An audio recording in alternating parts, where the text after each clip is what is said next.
Here we go. Welcome back. You are listening to the Justin and Heidi Unfiltered podcast. I got it that time. First try. Nailed it. They don't have to know this is our fifth take. Thanks very much for being here. We have been married for 21 years. We have a bunch of years in the hair industry. We talked about this last episode. I don't think we need to keep bringing it up. Maybe bring up that we've been married a long time. 21 years is a long time. So long. Especially when one person has a growth mindset and the other one has a fixed mindset. You know, growing slowly. Thank you. You're welcome. Thank you? Yeah. Anyway, so we're still on just mindset. I mean, we're going to get into other stuff in future episodes, but mindset is so huge that it's going to take up a whole series of its own, but it's still also the perfect place to start. So we've talked about the fixed mindset. We talked about a growth mindset and specifics of how they each work, their belief systems. Now we're going to talk about the impact on success. So as the expert on growth mindset, I'd like you to tell our listeners what having that mindset does, what impact that has on your success. I would say, and don't get me wrong, I never claimed to be a perfect person. So these things that we're going to talk about in this episode, they still will hit a growth mindset person. We're not immune to them, I guess you could say. Sure. But for me personally, it's turning it around or making it work for me. So imposter syndrome. Like, if you get on social media and you start looking at all the stylists out there that do gorgeous hair, you're pretty soon just going to stop doing hair because there's no way you can compete with. There are some talented stylists out there, and I will admit there have been times where I do someone's hair and I go, "Damn, that looks good." And then there's other times where it's like, I would say most of the time we kind of pick our own work apart and we see every flaw instead of the beautiful picture at the end, I guess you could say. But someone who has a growth mindset, again, they're going to look at that and they're going to think, how can I improve on that? Not, that sucked, I should stop. Right. Yeah, and I think this is where my expertise comes into play as the resident fixed mindset expert, recovering fixed mindset expert. The impact on success it's the exact opposite. It's very hindering. My success in many ways hit a roadblock, and then I just was fine with mediocrity.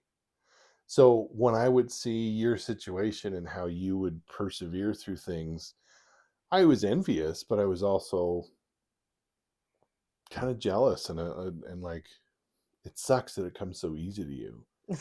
But it's different from, like, you know, those dirty rat bastards who can just eat whatever the hell they want, and they're still muscular and thin.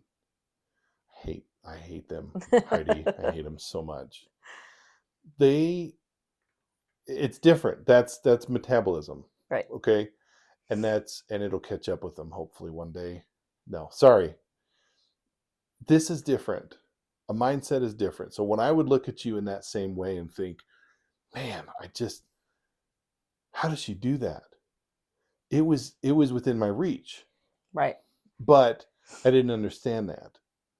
And I had to do painstaking research, lots of trial and error, before finally it sinks in and I realize I can have this mindset. Right. And it helped that all along you were saying the whole time, well, yeah, it's in your head. Yeah. Boy, that got old. Yeah, but you also didn't believe me. Right. Because you viewed mindset as a lot like a metabolism kind of a thing. Out of your control. You were born with that one, and I was born with this one. Mm-hmm. It is what it is. Mm-hmm. I can't do what you do. I can't change that. Right. But in reality, Everything, well, even the metabolism can be changed from what I'm told, Yeah. but Well, who knows? still working on it. Still working on it. But that's kind of how I looked at it. I mean, that's the impact on success. Growth Yeah. mindset, your impact is that it's in most ways it skyrockets your success. Whatever way you want it to.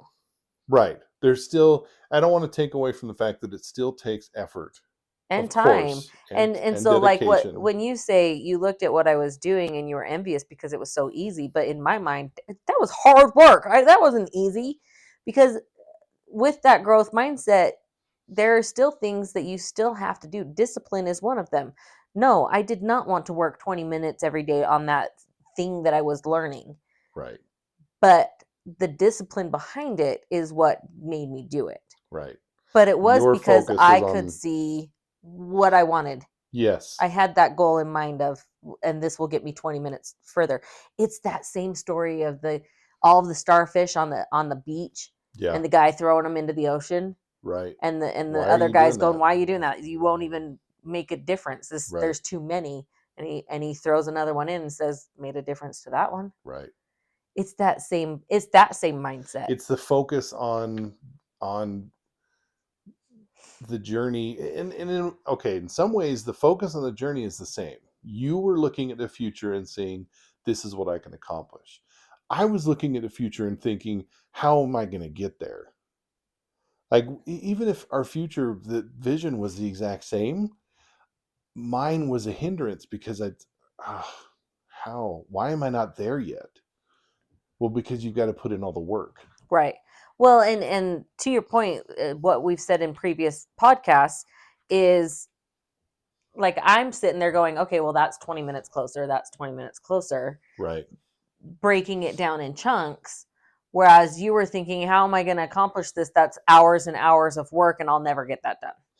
Yeah, and I've learned through reading and through therapy and through, again, painstaking trial and error, that the best thing for anxiety, depression, and just changing your mindset is to break things down, because we're simple creatures, and when we look at a big task and then break it down so that it's more manageable, then we're accomplishing a portion of the task. When we do it, didn't take as much effort as we thought. We took care of something, so we get to mark it off the list, and we're closer to our end goal, so we've accomplished something. Right. Whereas with a different mindset, you do the same amount of work, but at the end of it, you think, I've barely made a dent. Right. And you start to doubt yourself.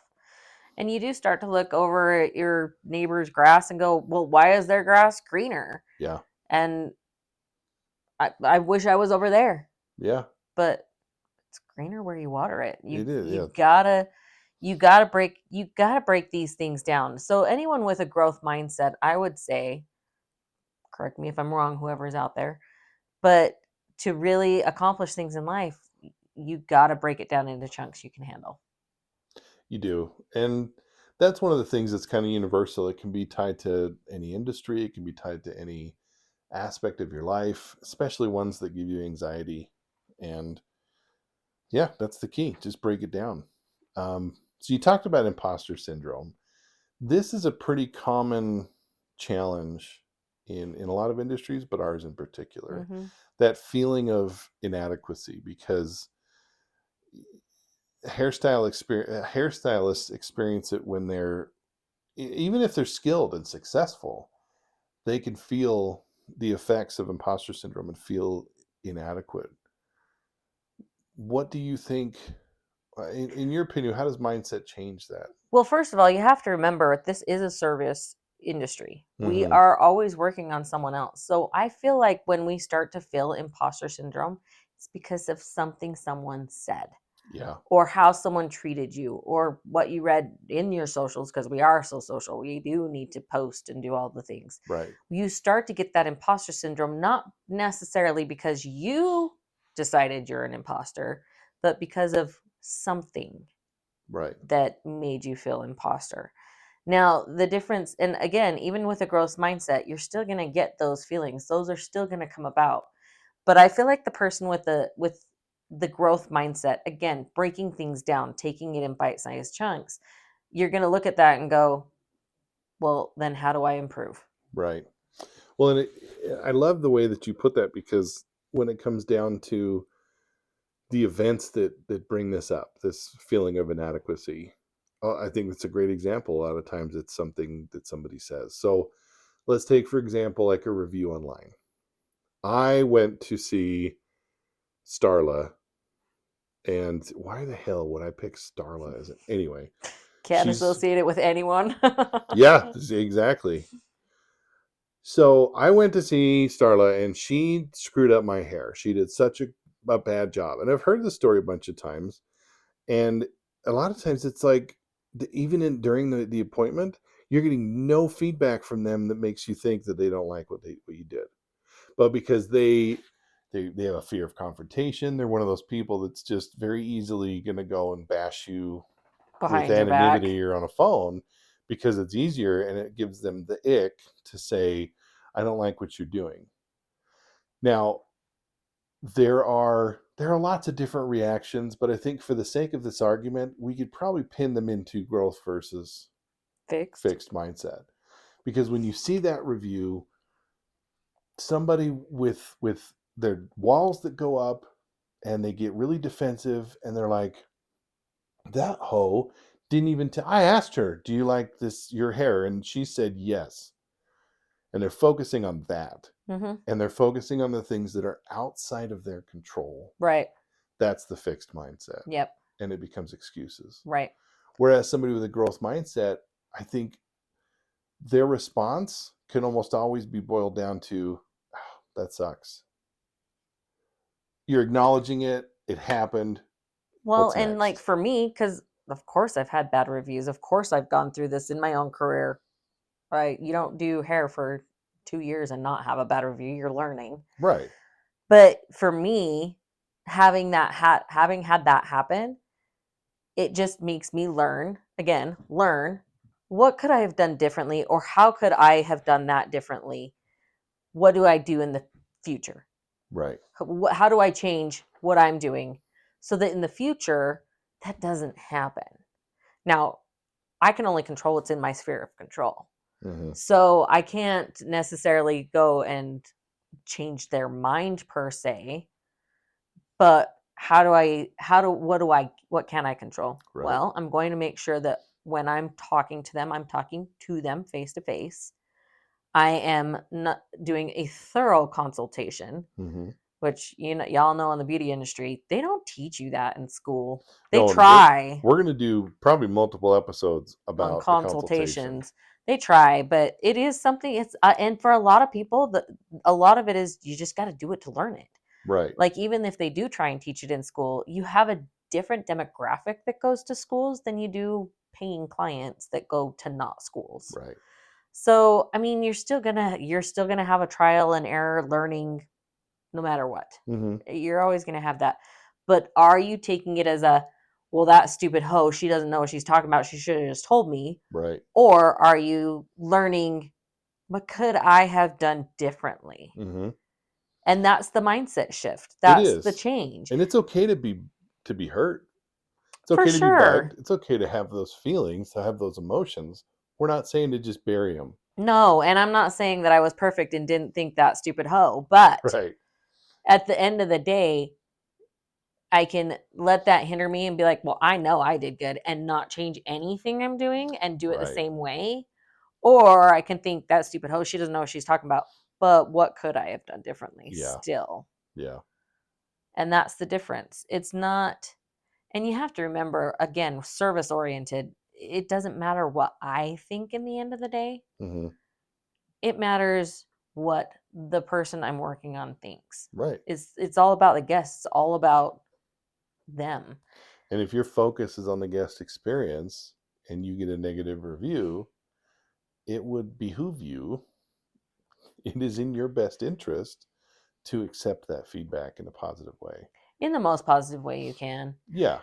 Keeping in Not mind that, perfection's not there. right, Yeah. and keeping in mind that not everyone that sits in your chair is going to be a fit for you. That's true too. There are those situations where, they're just that guest doesn't really know what they want, And and you're they're not just not their, articulating it, yeah, and and you're you're just not on not the their same fit. level, Yeah. that's fine. I 100% that's fine. Yeah. And that's why I say, even though I've had a lot of guests sit in my chair and not all of them return, it's I don't take that personally. Yeah. And even if they sit in my chair, go somewhere else, and then come back, I don't take it personally, Yeah. because at the end of the day, really, it is still about joy. I want to be happy doing hair that I'm doing, and I want the person sitting in my chair to be happy about the hair they're getting. Yeah. Well, and I think, again, one of those universal principles, people that are successful in any industry would probably agree. The more you focus on the things that are within your control, the better off you'll be. I know that's something that successful people know about because it's in Every book. seriously, probably most famously the 7 habits of highly successful people. It's a very prominent principle that is taught. And that's just a gap in will, or just learning, between somebody with a fixed mindset and a growth mindset, because believing that things that are being able to distinguish, first of all, what's within your control and without your control can be hard when you're not ready to admit it. But again, that's, I think, where we just need to go back to, there's the 20%, the top 20, they've got amazing mindsets and they're killing it, they're doing great, and then there's the bottom 20, never going to change. What we're hoping is that in between is the person who's listening to this. And either you're in a really bad situation, you've got a bad mindset right now, you're having attitude issues and you want to improve, or you're doing pretty well, but you can do Better. better. Probably, yeah. In the moment, it sounded like that was a better way to say it. I know it's not a word. Yeah, just being able to do a little better. And again, having that understanding of not focusing on things that are out of your control. It's not taught anywhere. It's Mm-mm. not taught in high school, beauty school. I mean, a lot of us didn't learn it at home. Sorry, mom and dad, no offense. I didn't ever learn that principle until much later on. Much later. Mm-hmm. Well into our marriage. Yeah. You dropped the ball on that one. No, you would not listen to me. Agree to disagree. Didn't we Agree to already disagree. discuss that? There's no evidence, unless they already listened to the first 2 episodes. Yeah. So honestly, I feel like we could talk and talk and talk about within control and without and outside your control, but I think we've covered it. Yeah. Right? Wouldn't you agree? Yeah. So let's talk about some other mindset challenges, like perfectionism. That's a hard one too. How so? Everyone, especially when you've been doing something so well for so long, that learning stage is hard to get through, Yeah. because you've been so perfect for so long. You've done everything and you've built yourself up in your own head Mm-hmm. to where you think, I can't do this on my guests. They're going to know and they're going to be mad and I'll never see them again. Let's break it down though. Again, bite-sized chunks, right? Mm-hmm. Yeah, you might not see that guest again. There are plenty of fish in the sea, Yeah. right? Lots and lots of people. So, someone who's a perfectionist, which I would say I am, but I'm not. Not to a I don't point that need to it's go to an detrimental. anonymous perfectionist Right. group. Let's say that. But at the same time, because I guess I'm always learning. Yeah. So I guess the people that sit in my chair, they enjoy the fact that they know I'm always learning something. Yeah. Their hair, very rarely am I doing their hair the exact same every time. Right. The people who expect that, they don't sit in my chair. There are people who want that. Yeah. They're not the ones that sit in my chair. The ones who sit in my chair, they know I'm always learning, I'm always doing something new, and I'm trying to keep up on the industry and do things that are new. They're still getting the same result, if not tweaked a little better. Right. And if there's anything that ever goes wrong, they know I'll fix it, because everything can be fixed. But that, again, she says, with a mindset. with that mindset of, because that's true. A lot of people are afraid to try something new because you think, now I've ruined it. Right. One of the biggest things that I think a lot of stylists, when they're learning something new, is they get so fixated on that perfect part Yeah. that they're afraid to go through the learning process. They don't want somebody to it can't be perfect and they can't do it on someone. Well, then do 5 models. What's it going to take for you to be perfect?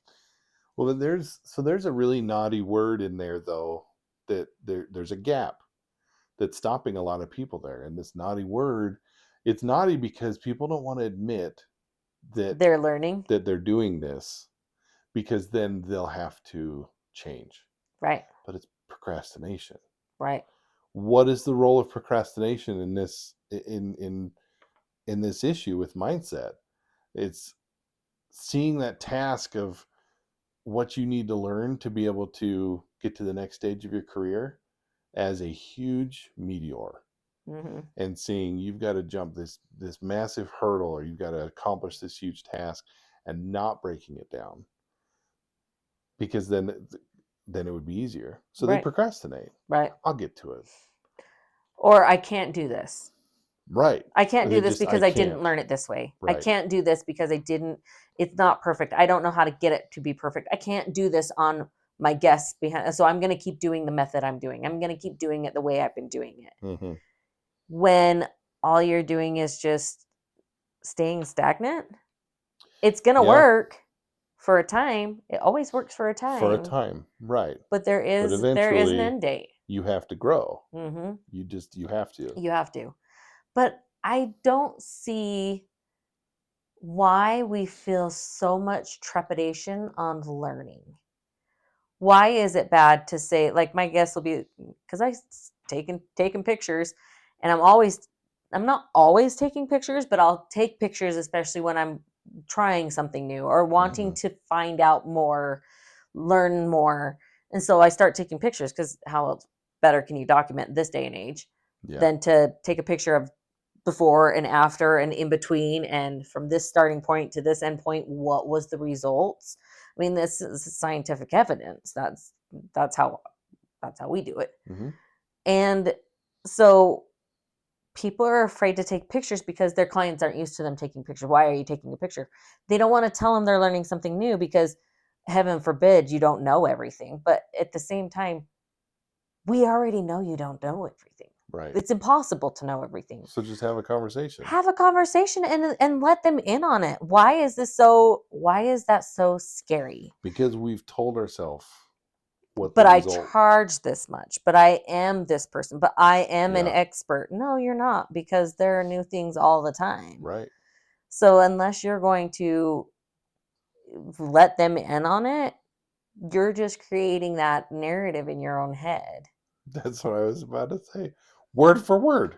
We are perfect for each other. But you're right, and we both have a narrative. So the narrative in my head for a lot of my life was, I can't I can't do that, little miss.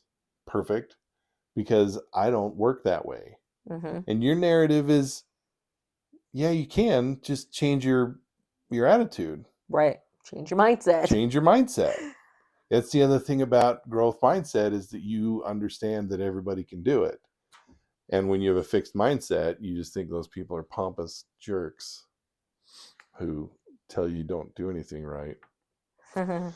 So there are a lot of other things that come as a result of these issues, like fear of failure, imposter syndrome, comparison, and perfectionism. So you've got stuff like, okay, so like procrastination I already brought up, but you also tend to miss deadlines. Oh yeah. They come and go. Yep. I was supposed to sign up for this class, or I was supposed to I was supposed to do this. I was do my going to have this tax. turned in. Yeah, I was going to, but that fixed mindset, again, instead of breaking it down, they see this huge project right. and they don't know where to start. That's the biggest hurdle that I found, is where do I even start? Hmm. And in your mindset, even with this, even with this podcast, I was going through, I've got this outline, I've had it for 2 weeks, I'm ready to go. And I'm like, well, what do we do about this, Heidi? What do we call it? Are we going to be able to call it that in 10 years, Heidi? Is this name going to, I'm serious. We had this discussion about what we were going to name this freaking podcast. And I still don't know what it's called. I have to practice it every time. But you said we're not gonna know until we just start doing it. Just start. And now we're in our 3rd episode and we're experts. You know? We don't know yet. We haven't even posted one. We haven't. But we're doing it, so it feels so much more manageable. Uh-huh. And then I get this feel this oh, I hit my microphone. Sorry. There's this dopamine release in my brain that tells me you're doing it. You're accomplishing this task that you set out for. But again, even still, because it's just how I've been wired my whole life, I saw this as I want to launch this podcast, and this is huge undertaking. You know what? Just do it a little bit at a time. That you needed to go and buy mics for, and you needed to go and get Oh a my gosh. soundboard, and you needed to go and get a new computer, because how can we, by any means, launch a podcast without doing all these stupid things beforehand? Yeah. But so, I mean, but that is the difference between somebody with a fixed mindset and a growth mindset. Right. Just start doing it. Right. Stop putting all of these, but it has to be perfect, in place first, because there is no perfect time for anything. Right. There's But not. you perfect as you go. So even starting our first episode, he's walking through the outline with me, and I'm like, can we just start recording? Because Yeah. I knew the first thing I was going to say was make fun of his outline. Because I don't work that way. I do like having bullet Wish points. I'd I known that actually was gonna really enjoy that you did write an outline down, because it Right. will help us stay on topic. But I am much more of a, let's just see where this leads. Right. Well, and the reality is, once we get into it, so am I. Right. This flow is much better, but it's also, it relates to what we're talking about with the hair world too. Totally. You know, like the longer you put off learning that new technique, or even better, you have paid to for a new technique, or like a new extensions method, or you've paid for a new color line. Yeah. But you haven't started it yet. Yeah. You've learned it, but there's something stopping you from trying it on your first guest. And Yeah. there's lots of different reasons to be afraid of it. Yeah. But just start. Just start. And coming from someone who has switched color lines at least 6 times in my career, you know, there will be imperfections. There will be times where it is screwed up. Yeah. What's the worst thing that has to happen is that I'm doing their hair again, of course, on my dime and for free. But it was, see, in my experience, for me, that's not a failure, that's a learning moment. Yeah, see, that's the thing. You see it as education. Right. I learned what not to do. Right. And then I learned how to fix it. Right. And I will say, at the end of the day, I mean, the absolute worst thing you can do is cut off too much hair or ruin their hair. Mm-hmm. And that absolutely sucks. Like, I will try everything within my power to not do that. Let's just say that. Right. But if it means I'm paying for their extensions, then I'm paying for their extensions. I mean, it's still never a fun experience. And you don't do hair for as many years as I have and not screw up something. Sure. It's going to happen. But you acknowledge ahead of time too, I'm going to make mistakes. Yeah. But you have to learn from those. You can't let them derail you. Yeah. Well, so there are other things that these lead to. I mean, there's a lot, but I wanted to bring up a couple more specifically that these actions will lead to. This, the ones that I'm thinking of are increased stress and anxiety. And we already have stress and anxieties that are placed on us from external sources. Do you agree? Oh, yeah. I think regardless of the industry. And there's varying levels of that. There's some industries that are less anxiety inducing and some that are more anxiety inducing. But for us in our industry, why are we putting more stress and anxiety with things that are within our control? Right. Like having a shift in our mindset. Going back to this idea of I've paid to learn this new color line or this new method of doing hair, but I'm not putting it in there because I just don't know. I'm too afraid. It'd be easier if I could have one more class and blah, yada, yada, yada, yada. That's all within your control, is taking that first step. But the longer you put it off, the more anxiety you build up in yourself. Yeah. which often turns into low self-esteem Yeah, a lot of that's when you start to times. get imposter syndrome, I feel. I Maybe I'm agree. wrong. No, you're right, because you're convincing yourself that there's just something wrong and you're the problem. Hmm. I mean, in reality, I guess technically yes, but we don't need to say it like that. Well, no, because again, we're all learning. Yeah. Like even that person that does this blonding technique better or new or this up and comer, in my mind, I always kind of look at that and go, honestly, I feel like I could be there too if that was where I wanted to go with my career. Mm-hmm. But that's just not, But it's I not, don't want to do that. and That's that's not fine. where, and that's Yeah. what, and why can't that be fine? Same thing Right. for if someone isn't learning a new color technique or they like doing hair the way they're doing hair. There is not a reason why they have to change that if they're still enjoying what they're doing. Yeah. They just need to make sure they're getting that target market in their chair. Because I Yeah, guarantee I you, agree. you will find people who like that also. Yeah. Oh no, I mean, if you're making the money that you want to make, if you're happy and you're seeing the kind of guests that you want to see, don't change anything. Yeah, you don't need to change. You don't need to be an educator. You don't have to be an influencer. You don't have Right. to post 1,000 times a day and make sure you've got 1 million followers. Right. And you don't even have to have social media, but that's your target market, your where you're directing your mindset Mm-hmm. is going to be different from where I'm directing mine. Right. But again, plenty of fish in the sea, There are. and they're A- not all bass. And there's that's a good one. One last one that I want to talk about before we end this episode, and it's again the like I'm going to call them side effects of like imposter syndrome and comparing yourself and fear of failure and perfectionism, and it's the reduced creativity.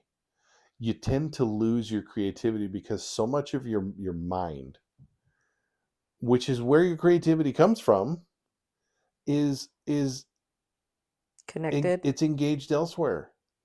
Because yeah, you're connected to the stress of I hate that I spent $800 to learn this thing and I'm not even using it. I hate that. I wish that they had taught that class better.